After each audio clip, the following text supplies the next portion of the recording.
Autophagy మన body యొక్క natural beauty filter process. ఈ ప్రాసెస్ గురించి తెలుసుకోవాలి అని అనుకుంటున్నారా? ఈ పదం ఆటోఫేజీ అన్న పదం ఇప్పటికే చాలా వీడియోస్లో విన్నారు. ఫాస్టింగ్ చేయండి, బాడీలో ఆటోఫేజీ స్టార్ట్ అవుతుంది, మీ ఏజ్ని తగ్గించుకోవచ్చు, స్కిన్ యొక్క గ్లోని పెంచుకోవచ్చు అని వీడియోస్లో చాలా మంది చెప్పారు కదా.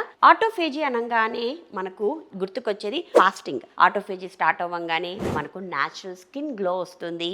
అసలు ఈ ఆటోఫేజీలో ఏం జరుగుతుంది? ఇది మన బాడీలో ఇంటర్నల్ గా రీసైక్లింగ్ ప్రాసెస్ చేస్తుందన్నమాట. మన బాడీలో ఎన్నో ఓల్డ్ సెల్స్, డ్యామేజ్ సెల్స్ ఉంటాయి. ఈ డ్యామేజ్ సెల్స్ ని తీసేసి ఆ ప్లేస్ లో న్యూ సెల్స్ ని ప్రొడ్యూస్ చేయడమే ఆటోఫేజీ. ఆటో అంటే సెల్ఫ్, ఫేజీ అంటే ఈటింగ్. మన క్యాలరీ ఇంటేక్ కూడా బ్యాలెన్స్డ్గా ఉంటుంది. అండ్ దాంతోపాటు మన బాడీలో ఉన్న ఫ్యాట్ని మెటబలైజ్ చేసేసి, బర్న్ చేసేసి ఆ ఫ్యాట్ నుంచి వచ్చే ఎనర్జీనే మనము డైలీ ఫిజికల్ యాక్టివిటీలో వాడుకుంటూ మనము వెయిట్ లాస్ కూడా హెల్తీగా అవుతాము.